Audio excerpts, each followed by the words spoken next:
Welcome back, folks, to the WP-Tonic show. This is episode 410. I've got my new co-host. Yes, Cindy's gone off on her worldwide travels, and she'll be back in a year. But I've got a great new co-host. That's Adrian. Adrian, would you like to introduce yourself to the listeners and viewers? Hi, everyone. My name is Adrian. I'm the CEO and founder of a company called Groundhog. We develop sales and marketing plugins for those businesses out there that use WordPress to help them with email marketing, marketing automation, they're building their sales pipelines, and really turning their WordPress website into a sales engine in order to maximize the revenue from their e-commerce store, their LMS site, their digital download store, or whatever it is you use WordPress in order to run your business. You can visit us at groundhog.io or reach out to us on Facebook at Groundhog WP. And with Adrian's help, because of Adrian's expertise, I'm excited he's agreed to come on board on the show. We're going to have an emphasis on marketing, online marketing, with a slight emphasis, obviously, on membership and learning management systems. But with his experience, I think we can have some great guests and we can have some great conversation. So this week, folks, what are we going to be looking into? Well, we're going to be looking into people leaving your course, basically bailing out pretty quick on your membership and your course in general, and, you know, retention basically, and how can you increase your retention and how can you get possible students that have left to come back onto your course. So it's a great discussion. Before we go into the main part of the discussion, I want to talk about one of our great sponsors, and a sponsor that's agreed to continue for another year. I'm really pleased about that. That's Kinster Hosting. And what are Kinster? Well, they're a specialized WordPress hosting provider. They only host WordPress. That's their speciality, and they have an emphasis on power users, people that got membership sites, learning management system, WooCommerce, or people that need really great hosting for critical websites that can't be down. Now, they use the Google Cloud.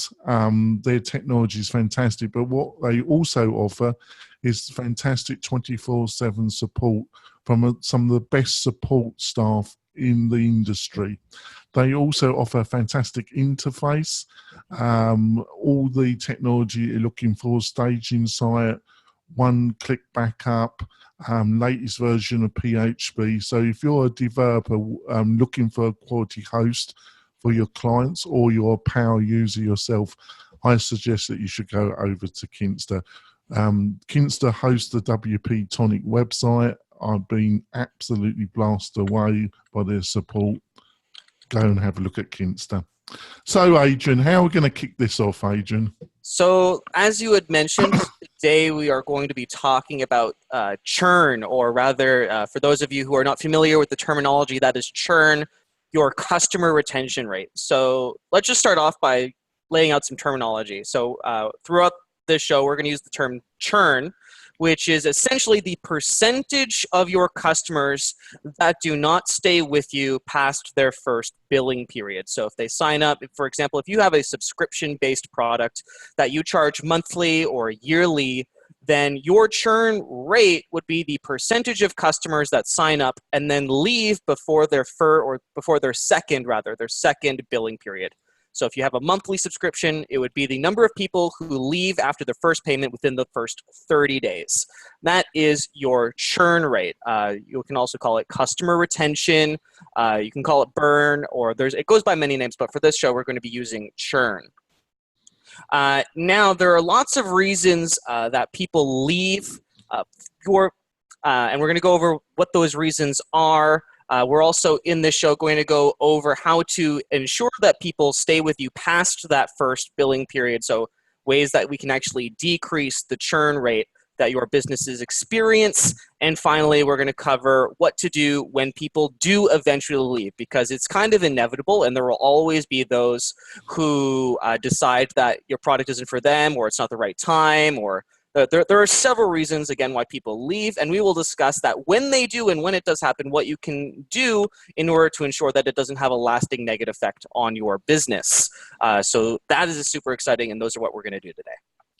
Oh, that sounds fantastic. So where do we begin with this, Adrian? You know, well, let's start off with why people actually leave. And I read a fantastic article from a company called Hotjar. If you're not familiar with Hotjar, they are an analytics company. You essentially install their tracking code on your website, and they'll track your heat maps, and you can view actual recordings of people clicking through your website.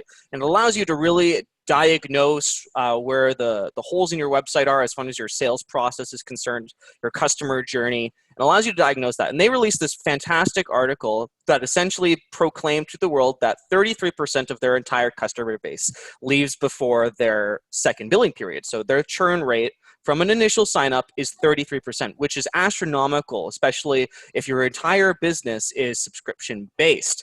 And they provided 3 reasons why their customers left, and we're going to go over what those reasons are and what they did and try and fix that. I also included some reasons from my own experience running technically a software as a service business and having recurring subscription products and all of that good stuff, and why people leave, and what I did in order to solve that as well. And this is coming from a software as a service perspective. However, it just as equally applies to membership sites. It equally applies to course creators. Equally applies to even physical product sellers. So if you have an e-commerce store and you sell physical products, equally applies to you as well. Rather than your first billing period, you could just think of it as the number of people that never return for their second purchase. Yeah, I think it covers. I think even the health industry, gyms. Physical locations that have membership, they have exactly the same problems, don't they? Really, Adrian? They do. So if you're in a physical product business, or it's your churn rate would be the number of people that come and buy something for you and then never come back. That's what I would classify, or many people classify as your churn rate if you are a physical product seller and you only do one-off purchases rather than signing people up for subscriptions. If you don't sell subscriptions, by the way, I would look into that, because it's where a lot of businesses are moving. Even our, Amazon Prime, the largest one-off seller of products in the world, has a subscription model called Amazon Prime, and that's what they use in order to retain more customers. But enough about that. Let's jump into why people actually leave. So the number one reason that we found, and Hotjar found, and I found in my own business, is people do not see the value that they paid for within their first billing period. So if your subscription or whatever it is costs, let's say, $39 a month, and they do not experience $39 worth of value within their first billing period, then that's a reason to leave. If they can't justify the cost within the first 30 days to justify another $39 next month to experience, again, the same underwhelming value, then that's a reason why people will leave. So that's reason number one. Reason number two is they don't see any value at all, which is more problematic, but we'll get into that a little bit later. Reason number three is they do see the value. The value is there, and they can taste it, but they are not equipped to extract it out of your product or service offering, your course, your membership, your software. They are just not equipped to do that. So they're overwhelmed by your product or service offering. There's so much to do, but so little time, and they cannot dedicate the time and resources to extract that value. So they don't see that they're getting the value out of it, which kind of just lends back to the first one. And number four is they just run out of money. Some people sign up for things not necessarily being able to pay for it. They sign up for it and they can see the value, and they want to be able to extract the value, but they're up against their credit card statement at the same time. That's not necessarily something that you can fix on behalf of that person. But it is something that happens, and it's important to keep in mind, so you don't take it personally if somebody leaves. You don't know what's going on in people's lives, so that's just something to keep in mind, that sometimes people just don't have the money to continue their subscription. Well, you can do, if you really think about it, because if you actually, that's why listening to this particular episode and doing some research is helpful, isn't it, Adrian? Because on your on your marketing side to try and get these people back, you could consider offering a more extensive payment plan, couldn't you? Absolutely. But those, again, so that's leading. So we're going to talk about, again, why these are the reasons that people leave, but Sorry. we're going to talk about when they leave, what can you do about it? So we're going to get there. Don't you worry. And all of this lends to something that I have coined. That's a polite way for him to say he's trying to keep me under control, listeners and viewers. That's why I've asked him to become my co-host. Because like Cindy, I need some control. Sorry, I just couldn't resist that. No worries, no worries. So all of that is part of the churn cycle. So the churn cycle goes something like this. Someone signs up for your product, service, or they buy something for you. They start using the service. They start to consume it. The customer does not experience their initial sign-up value or any value within their first billing period or within the first X number of days that you would need to use in order to get them to their second purchase or second billing period, and then they end up canceling their subscription or they just don't come back. That is the churn cycle. One of a great comparison that to a company that has their churn cycle under control is Spotify. I'm not sure if you sign up for Spotify, but Spotify, if you're not familiar, is a service company. And what they do is they just curate music, and you can sign up for a monthly membership fee of $9.99 Canadian, and you pay their $10 fee every month, and you get access to unlimited music. Now, what they did when they first launched I don't know, maybe like 6 or 7 years ago now, is at that time, iTunes was the big curator of music. So you had to go on iTunes, and it was 99 cents per song in most cases. Sometimes it was $1.39 for songs if they were on the top 100 list. And what that meant is if you could go to Spotify and their business model and pay $10 a month and you listen to 10 songs a month, then your value was worth it, because the only other way you'd get those songs was by going to iTunes and spending 99 cents per song. So they equated their value within that first billing period to just listen to 10 songs, and your subscription pays for itself, essentially.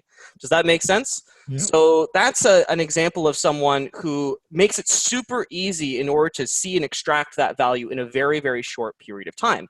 Because at 2.5 minutes per song, that takes you about 15 minutes to get your value out, right? Yeah. Yeah.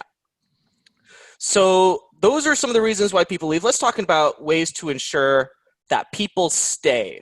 We know why they leave, and we can deduce why they're leaving. And if you don't know why your customers are leaving, it's actually really easy to find out. Yes. Just ask them. Before you do that, Adrian, we're going to go for our break. Oh, are we? Okay, brilliant. Go for a break, and when Adrian comes back, he's going to tell you. So I thought that was a good point to have our break, folks. We'll be back in a few moments. We're coming back. Adrian's now going to answer his own question. Off you go, Adrian.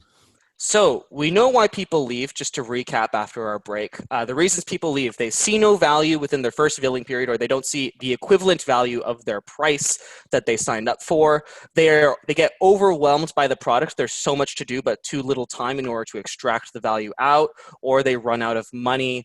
Their upgraded credit card statements, and something that you can't necessarily control. But we're going to talk about ways that, again, once they leave, that they can we can go back to that and help them actually be a user of our product.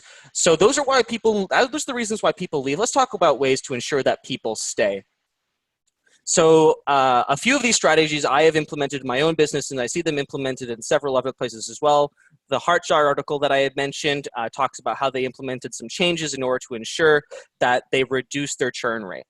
So the first and most obvious way is to ensure that they see an equivalent amount of value within the first billing period.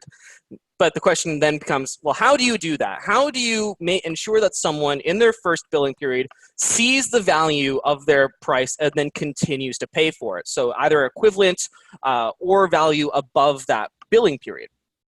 So the first way that I found was really helpful is just making yourself available.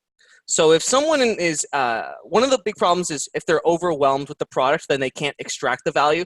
By making yourself available, being available to questions, having a community, having extensive documentation, having a help center, or just making sure that you communicate with your clients or your customers via email is a super helpful way to that psychologically helps the person saying, all right, well, I may not be getting my value out like immediately by myself, but with this person's help, which they are making themselves available, I will be able to do so eventually.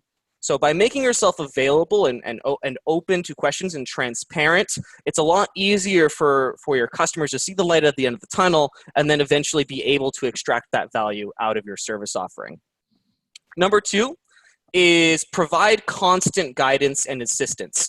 Ensuring that your customers know where to go and what to do within their first billing period with your product or service is extremely important. And I actually, in the show notes, there should be a second article which I have written that discusses how to set up an automated onboarding sequence for your business, for your LMS, or for your membership site. And essentially what an onboarding sequence does is it guides every day someone through the different facets of your product. So if you have different tiers, or you have different areas, you have a community, you have a support site, you have a forum, your customers do not necessarily know where all of those different things are. You have to tell them where they are and tell them when it is appropriate to go to those places. And you can use an onboarding sequence in order to do that. I'm not going to get too far into that one topic. There is a blog post to accommodate this, and that should be linked. And you can go and look at that after. Another great way to ensure that people see equivalent value is tell them when to experience value. Now, this is a little bit of more advanced concept. So it's easy for someone to sign up for a product, and if your big goal is you will make like $10,000 in the next 6 years by following this 7-step program, right? Super big, lofty goal, and it's really hard if that's the goal you set. That's really high, and they're not going to experience that amount of value within that first billing period. So if you set the goal that high and they don't experience that, then boom, guess what? They're going to leave. So the way that we mitigate that is we set mini goals that we tell them is when they should experience value.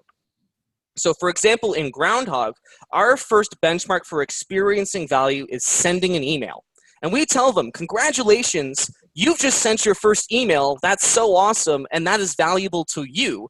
Whether it is actually valuable in terms of monetary results is not, but it's psychologically valuable because they feel as if they are moving forward. And technically, they are moving forward. They've just sent their first email. That's a big step into engaging in marketing and promoting your business and helping your list.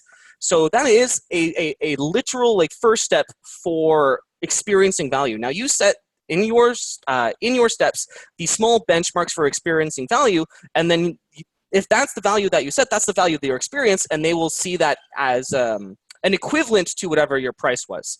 If in an LMS context, for example, you can set your first experience of value after lesson 1. Send them a congratulations message. You just experienced lesson 1. That one lesson alone was worth this amount of dollars. Congratulations. And here are your next steps so you can experience more value into the future. So setting those benchmarks and telling your customers when to experience value is, well, valuable, I suppose.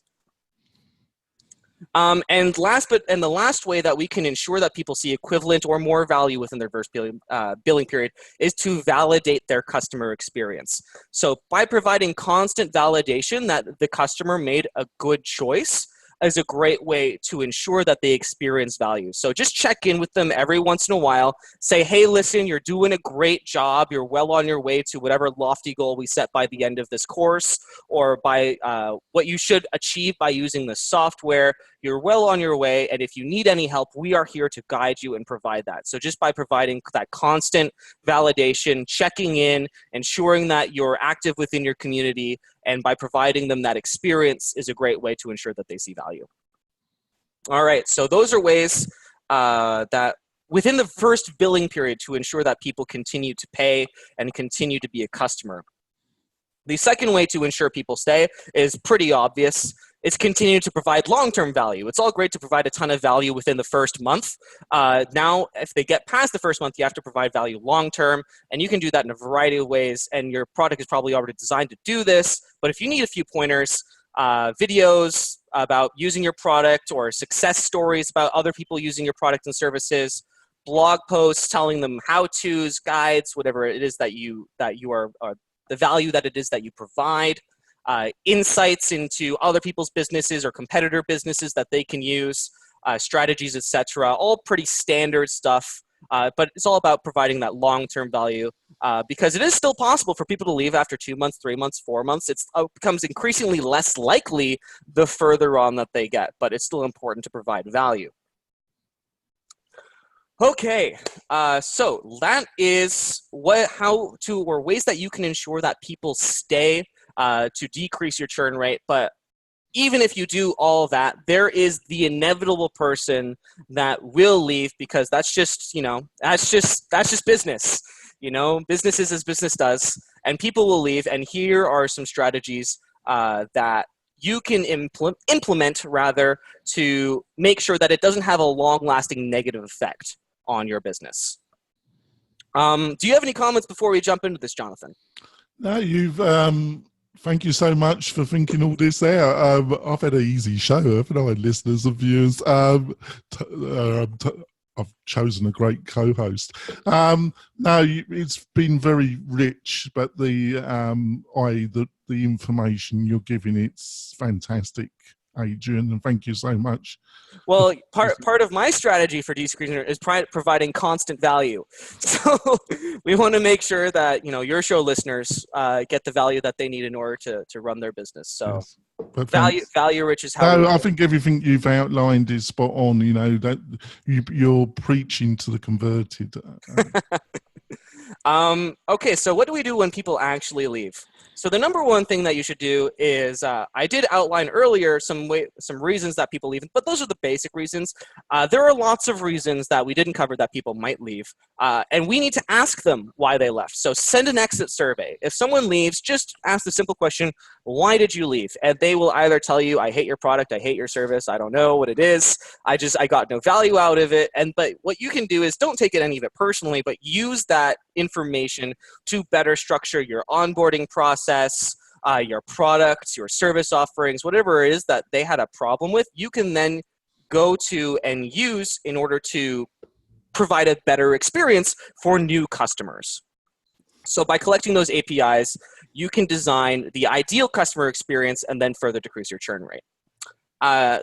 Thing number two, after sending your exit survey, is to stay in touch. Again, some people leave just because their credit card ran out, or they were on a prepaid MasterCard, or there's lots of reasons why you might not be able to collect that second billing period payment. But if we stay in touch, then we are always at top of mind whenever that person eventually does need your product or service again. They will remember you and come back to you. So keep in touch with them on the list by sending them weekly, monthly emails, whatever it is that you do. Unless they unsubscribe, of course. Don't send them if they unsubscribe. That's a pretty clear indication that that person is not your customer. Part two of staying in touch is, as Jonathan, I believe, was mentioning earlier back at the beginning of the show, if they do leave, but we want them to come as a returning client, reward them for coming back. We can send them a quote-unquote veterans discount or a reactivation promotion in order to come back and reactivate their account for a lesser amount than their initial payment because they're already a customer and you wanted to reward them for coming back. That is an idea. You don't have to implement it, but it is a way to kind of grease the wheels, as it were, in order to encourage previous customers to becoming, again, current customers. Part number three, I said this earlier, but if someone leaves, don't take it personally. Again, lots of reasons people leave. Don't take it personally. The reasons people leave can help you actually grow your business. They can help you design better systems and processes and provide better value to your customers to ensure that people don't leave in the future. So nothing's ever personal in business. It's just business. Number four, clear refund policy. Super important. So when people leave, there will be haters and there will be issues, and you will have to provide refunds in some cases. But make sure that you have a clear refund policy for when that occurs. And if you provide that clear, structured refund policy, they may eventually come back because they appreciate the transparency. If you make it hard to get refunds from you, all you'll do is you'll get yourself a bad review on Google. I signed up for this company and I spent a ton of money and they won't refund me even though I experienced no value. That doesn't look good on you or your business. So make sure it's clear and make sure that, when they sign up, that they understand what the terms and conditions are. The best refund policy is the 30 days no money back guarantee. No questions asked. That's the one that we have on our website. And that ensures that people are willing to sign up and they get past that 30-day mark. And it's clear they understand what the terms and conditions are. So you'll still get asked for refunds. You don't necessarily have to honor it. I'd send it to them anyway, just because they might come back later. You don't know. Maybe they need the money to make a rent payment. Unless you have You really don't know, do you? You really don't. We're gonna wrap up the podcast part of the show, listeners and viewers. We're gonna have some bonus content. We're gonna finish off, which you'll be able to see on the WP-Tonic YouTube channel. Basically, if you want to see the shows the earliest possible, you just can't get your spoonful of WP-Tonic soon enough. That's the best way of seeing the latest materials. I'm going to be posting a lot more video in the next 6 months on the WP YouTube channel. It had over 1,000 subscribers last week. It's growing rapidly. So we're going to be putting some energy into that. But if you want to listen to the podcast the earliest, go there. And the second thing is, if you really want to support the show, is subscribe on, give us a review on iTunes. It really does help the show a lot. I don't care if you say I'm rubbish. I'm sure you're going to say Adrian was fantastic. It doesn't matter, but just give us some review. It really does help the show. Adrian, how can people find out more about you and what you're up to? So you can reach out to me and my business, Groundhog Inc., on both Facebook and Twitter. We are at Groundhog WP on both social media platforms. Groundhog is spelled with 2 G's at the end. Otherwise, it's just spelled like the animal. You can also go to groundhog, again with 2 G's.io. That is where you can download our WordPress plugin that will allow you to implement a lot of the strategies, actually, that we talked about today, the following up, the automated onboarding. And again, there is an article that will be attached with this show that will go through the step-by-step process of how to actually set up that automated onboarding to decrease or rather increase your customer retention rates. So you can also reach out through us through that.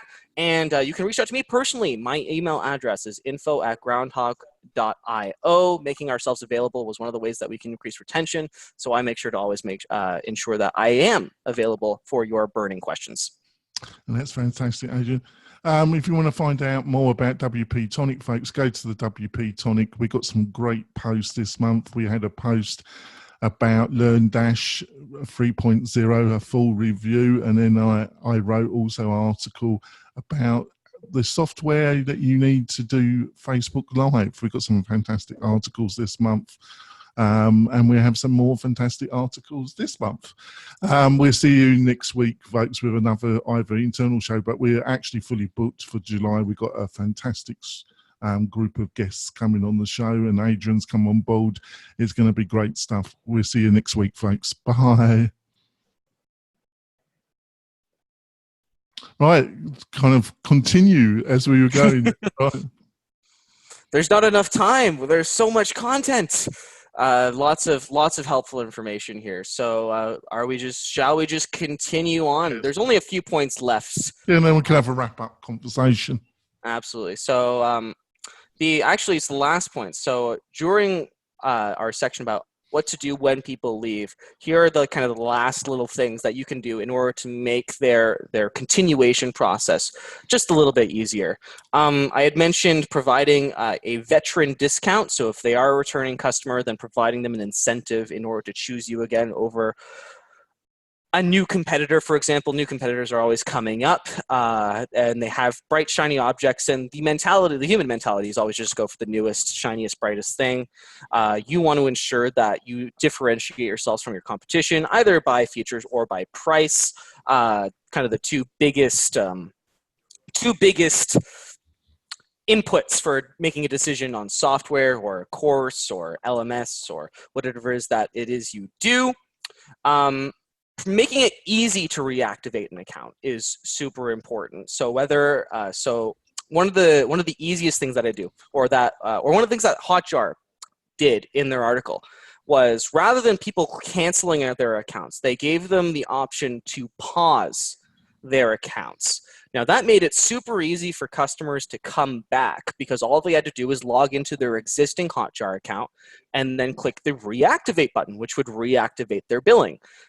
So rather than having people activate, you can just have the option to essentially park your account. so that it's super easy for them to come back. You lose out on that revenue, which is unfortunate, but you also make it super easy to come back so that you at least have a significantly greater chance of recapturing that lost revenue. So that is one of the that is one of the better ways in order to decrease churn, or to recapture churn as it is.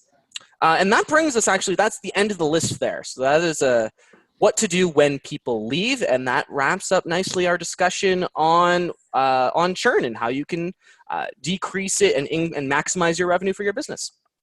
Yeah, actually, I interviewed Adrian Michael from Hotjar, episode 301, folks. So if you want to learn more about Hotjar and the company, they're based, I'm going by my not fantastic memory, but it can be elephant type, actually. I think they're actually based in Malta, actually. The company is based in Malta. And they're a distributed company. They have people all over the world, but it's certainly a really fantastic product. But and they've written lately some great posts, haven't they? I actually noticed that post when they pushed it to me about their attempt. They actually developed a special internal team. They did to focus on this particular problem, because that 30% is a very high rate, isn't it? It is. So they, I actually saw one of their advertising campaigns was that article, which I found very interesting.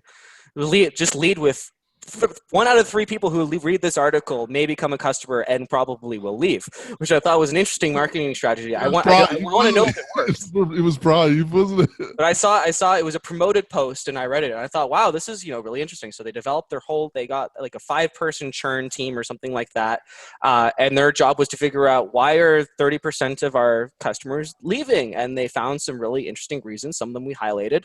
A lot of the reasons were they just use Hotjar temporarily to fix their funnel. They pay for it for 2-3 months, and they get the analytics and the data that they need, and then they jump ship because they designed it. They got the value that they came for, but they no longer needed it. So one of the problems was extending the value beyond the 3-month period. So digital marketers were essentially using it for projects. The project would finish, and then they'd use it. They wouldn't have a project for a while, and then they reactivate their account when they had another project. They'd install it. So I would say that's probably the actual business owner. Maybe it's got an e-commerce site. A lot of e-commerce people utilize it. If it's your own site, if you've only got one site, that's logical, isn't it? You probably are going to only use it until you've got that insight. Mm-hmm. But you've bought you've signed up to solve to give insight on a specific problem. If you think it's helped in that problem, you are going to bail out, aren't you? Well, yeah. So why pay for a solution if your problem's already solved?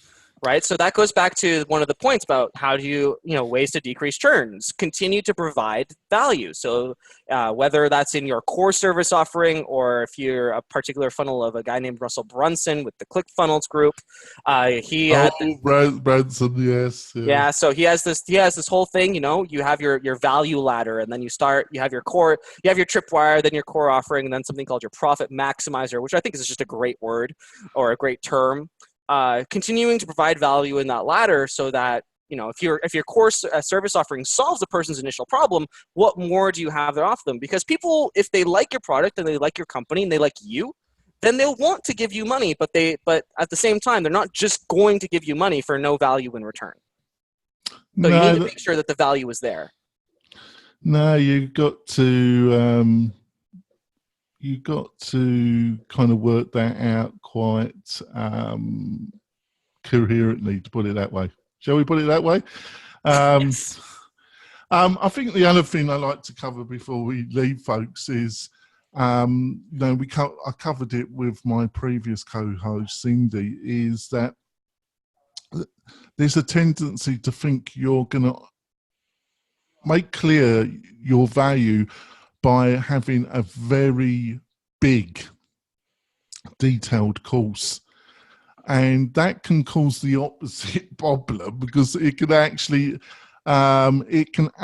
put a lot of people off. They think, if I just haven't got the time to do like 50 weeks, I haven't got the time to do 50 lessons. No, Uh, absolutely. so, but on the other hand, the material might be necessary to have 50 lessons, but there's ways of breaking it up, making sure you give guidance that, these are the things you'll be covering in the first section if you're a beginner, you'll get the initial biggest return on your time and effort by completing section 1.